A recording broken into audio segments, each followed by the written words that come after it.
Hi everyone, this is Carrie Beck with How to Homeschool My Child, and I'm here with my son Hunter. Hi there. How's it going?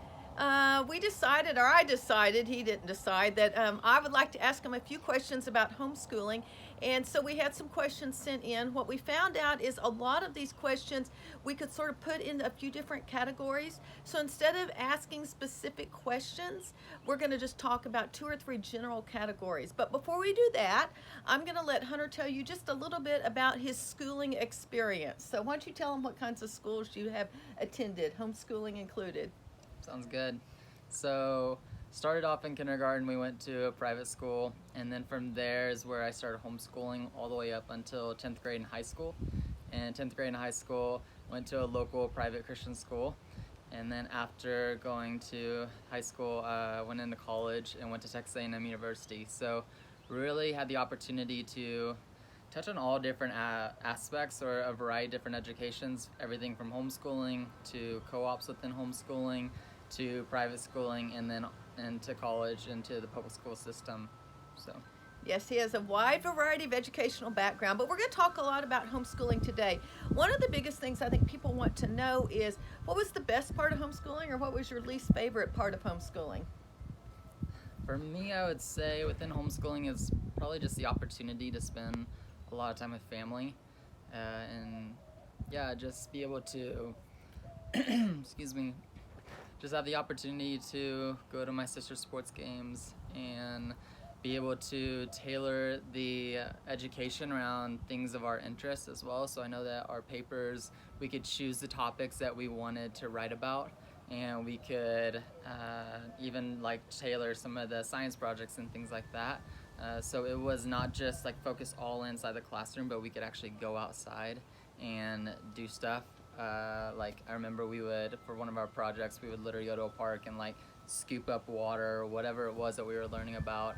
And then for some of our science projects, we would make a pizza, and that was like a representation of the brain or something like that, something with science. So it was more creative, which I extremely appreciate. And while there's still some of that creativity within my high school and college as well, in terms of being able to infer or like put in my passions into my work as well, my personal interests. Uh, I don't know if it had the same amount of creativity. Well, that's I can't say that for sure because now I can think back on some of my high school projects and like our art projects and stuff built into humanities, which was English and history put together. There was a lot of opportunity to just like express myself in that too. But I would say the big things would be time with family, and then just the opportunity that like school isn't my life and it doesn't define me, and the opportunity to have a life outside of that, which I think is super important to learn because that's stuff that I'm even working through now as I work full time. I currently work in a management consulting firm, so I work in business in corporate America, and I realize that work is extremely important, and I want to do my work extremely well, and I want everything to be done with exceptional quality, but it also, work does not define me. And so that's something that I could already begin to, or that was built into my homeschool experience from a young age.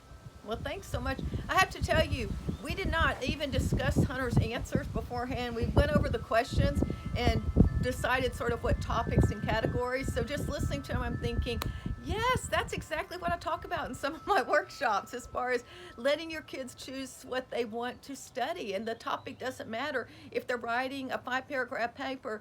Like I wanted him to write a paragraph paper about the Roman emperors, and when I told him, he probably doesn't remember this, he just rolled his eyes and was like, "Really, Mom?" He did not like history. And then I thought, okay, what about Derek Jeter? I'm thinking that in my head. So I told him that. And then he spent the next 2 or 3 weeks learning how to write a 5 paragraph paper. You probably don't remember this, about Derek Jeter because he was interested in it. He put more passion into it. And so the paper ended up being better. So that is really something I think that is true. I think to go off of that as well as the teaching style was, I would say, tailored to each of us kids individually, myself and my two older sisters. So it wasn't one style, and that's like the only way that you learn, but it was I was a little more rambunctious and did not listen as well whenever we had our reading times. And so my mom would allow me just to like be a little more active and allow that as a way to like help me engage with content better. So that's also, I would say, something I appreciate as well, is like it could be more tailored towards the individual's learning style. That's true, because Gentry loved to read. She'd listen to reading. Hunter, if it had water, he liked the story. If it didn't have water, like Swiss Family Robinson, he didn't like the story.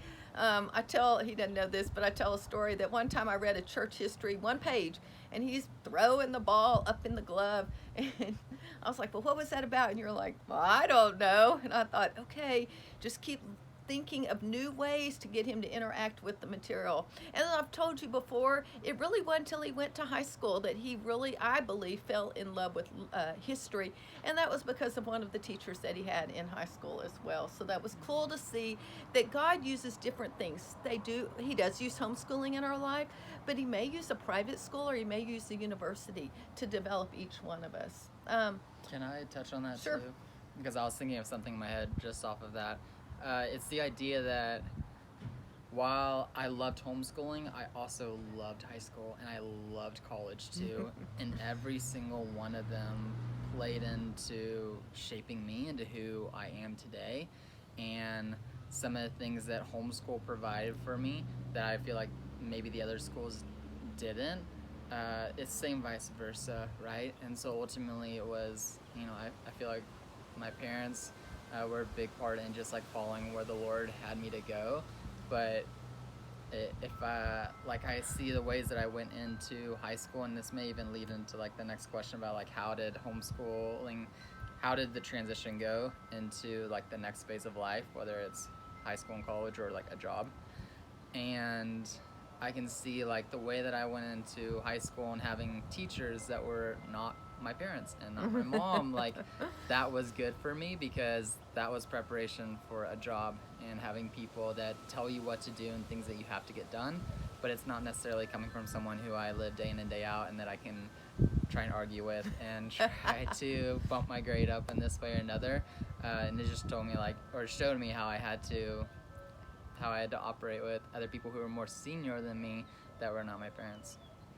Well, let's just move on into that. We've talked about, Hunter's had different experiences. So homeschooling was here, and then you transitioned into high school, and then into college, and then into the workforce. So why don't you just tell us a little bit about how all that, maybe how homeschooling played a foundation to the other areas? I would say the transition was not too difficult, and probably for a variety of reasons. I had a few friends at the high school I was going to, and I also joined sports, and so there's already camaraderie built right into joining sports in a school, and so that transition for me was pretty easy. In terms of the school transition, like the educational part of things, I actually don't even fully remember this, because I just remember like thinking back on it that it was probably just the work ethic that my parents instilled in me. So that's another part of it. Like I look back on homeschooling and I'm super appreciative of the time that we had as family and the time that we got to go to sporting events, and that was like a really big priority for our family. But I don't think it was just because of homeschooling. I think it was because it was a priority for my parents, and if like that could have been a priority for my parents even if I were in the public school system in elementary school as well. So it wasn't just the fact that I was homeschooled. But what was I touching on? I was touching on something about transitioning, and then about work ethic. Yes, work ethic. And so what I remember about the transition from the educational side of things is that I did work a lot later than I did in homeschooling. So my nights were filled up but I also had sporting practice. Yeah, all afternoon he would go to sporting practice, so he really didn't start studying till after dinner, 7 o'clock. Exactly. And so then I would spend 7 to 9, 7 to 10, 7 to 11 for however long I needed to, whether the tests were coming up. And for me maybe it was stressful, but it was also just in my mind, it's like the work needs to get done, and so I wanted to like do well and have good grades. And so I don't know, but I feel like at the same time I was still able to have my life outside of that and still go to youth group if I needed to, or have sports, still have friends, hang out on the weekends, church, all that stuff as well. So how do you think all of this played into college and university? I will say Hunter was a good student. I will brag on him for a second. In the high school, he got several awards. He actually got the top high school award when he graduated, which was the Eagle Bear. I don't remember what it was. Gentry got the Bear Award when she was a homeschooler in high school, and then he got the top Eagle Award as well. But how did all this play into? Because I know a lot of people are concerned. Am I preparing you for college? And I used to tell a story. People would ask me, "Are your kids going to go to college?" And I was like, "Well, yes, if they want to, if there's a purpose, not just to everyone goes to college." And so. I wanted to be intentional with their movement from one place to the next as they grew up. So, well, how did this play into college life? I'd say one part of it is maybe just like the education where we had multiple subjects that were not like, there wasn't always a hard line between this is history, this is English, this is science. We were able to mold them together, and I think that maybe not so much prepared me for high school and college, but prepared me for, I would say, life in general. And my high school also, we did humanities, so we were able to combine subjects as well. But now, just in general, and the way that I live my life, and I love traveling. I've spent quite a bit of time like living overseas and traveling last year for about 11 months out of the year. And I love hearing different perspectives. I love learning. I love just becoming more well-rounded. And I don't, like, while I'm very firm in my beliefs and who I am as a person and my identity in Christ, I would say that I still realize that I have a long ways to go and that there's still a lot of learning to be done. And so coming at it from multiple perspectives allows me to, when I engage with people and relationships, to realize that I want to hear your perspective, even if it's very different from mine. And then the other piece would say just like the organizational side of things. So when we were in homeschooling, we would plan out our lesson plans and we would have, everything was very organized, I feel like. So we had our notebooks and and just the way that we structured everything helped me as I transitioned to high school and then even transition into college.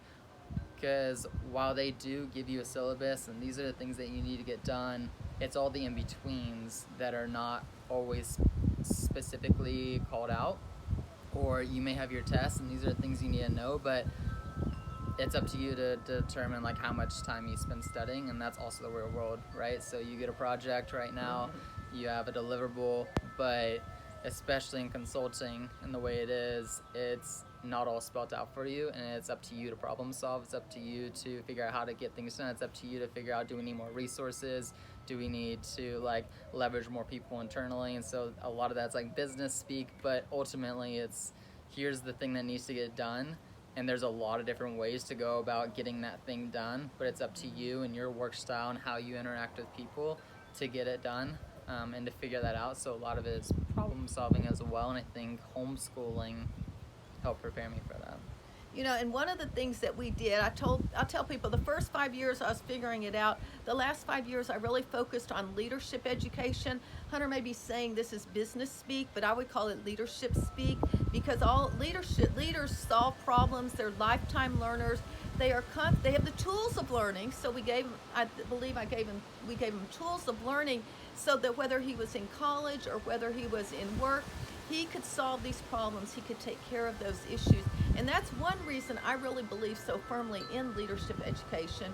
The other thing I want to mention is Hunter's talking about learning, and he still has years and things to learn in his life. We don't learn everything, and when we graduate from high school or college, we're totally educated. And I've said this many times. I also want to just encourage you from something he said is, give your kids grace. Give them time to grow up. They're not going to become learners instantly. And yes, I will pick on my dear son, because my girls tended to be more book learners and Hunter was more active learners. Seriously, if I could give him a ball and a glove, he might listen to me a little bit better with what he was doing. Or basketball, if he could even dribble in the house. But as far as book learning, that wasn't his favorite thing. And I will say he had to grow into that. And there's a lot of different areas that happens. And I think a lot of that takes years and time. And we want changes instantly, and people don't change instantly, even our kids. So I would say give yourself lots of time and grace, and give your kids grace to be able to grow into getting the tools of learning, to loving learning, and to becoming that lifetime learner that Hunter's just mentioned. Because if you had looked at, nothing personal, but if you had looked at Hunter when he was 7 or 8, sometimes you just want to go, come on, it's just a book, just read it. And I had to go find, it would take my go, oh, he likes this book series, so I'd go buy the next 10 books because he liked it. And sometimes that would take me 10 months to find a series that he actually liked. There's nothing wrong with that. It's just we all have strengths and weaknesses and bents. I wasn't a reader growing up, but Gentry, my middle daughter, loves to read. Ashley loved history books, but that was about it. So we just need to give ourselves, kids, grace, and give ourselves grace as well. So, is there anything else you'd want to say in closing? I had a couple of things, and I feel like they're partly slipping from me. But I would just say in general, that like I truly appreciate every aspect of my education, from homeschooling to private schooling to public school within college. I know that, and I don't think it's 100% due to homeschooling, but because Gentry, our middle daughter, or my older sister, she's very outgoing, and so her transition to college, I'm sure it was like perfectly fine. I remember in high school, the transition was really good for me as well, but I know in high school is where my personality started to come to life more, and then in college, joining different organizations, there's one organization in particular where I really felt like my confidence as a person just like boosted. And so there's so many things that played into it. And so that would be a big encouragement, that is like, just wherever the Lord is like leading and wherever you feel is right, like just to like press into that as well. So I think that's a good point, because I think sometimes we get into the homeschool groups, and it's like either homeschool or nothing, and that is not always the answer. And you really need to take each child and each year, and God uses a wide variety of avenues, whether it's in education, whether it's in work, whether it's just in families. I would say really for us, more than homeschooling, what gave our kids a solid foundation is God was most important to our family, and then too, family was very important. So we built relationships. Homeschooling was simply a tool for us to use, I think, to spend more time together and build those relationships. And I know Hunter and his two sisters, Ashley and Gentry, are very good friends. They keep up with each other. He was on the world race for 11 months, and they would have conversations that I didn't even know about. In fact, right now is Easter Sunday, 2020, and when he gets back home to Houston this evening, we'll all pop on a Zoom call, because we're all in shelter, in lockdown, whatever, and it'll be a chance for all of us to be able to get on and actually see each other. But I would say the thing that gave, for me personally, you can say something different, is God was first in our family, then family relationships were important, and then schooling, work, events, activities came after that. So nope, I'd agree. That's how I try to structure my life right now, even still. So thanks so much for spending time with us today. Sorry for the wind and the chimes and the cars, but we thought being outside would be a lot nicer, and he loves to be outside anyway, so we might as well make this more about his personality and all. I'm Carrie Beck with How to Homeschool My Child. Y'all have a great day. Bye.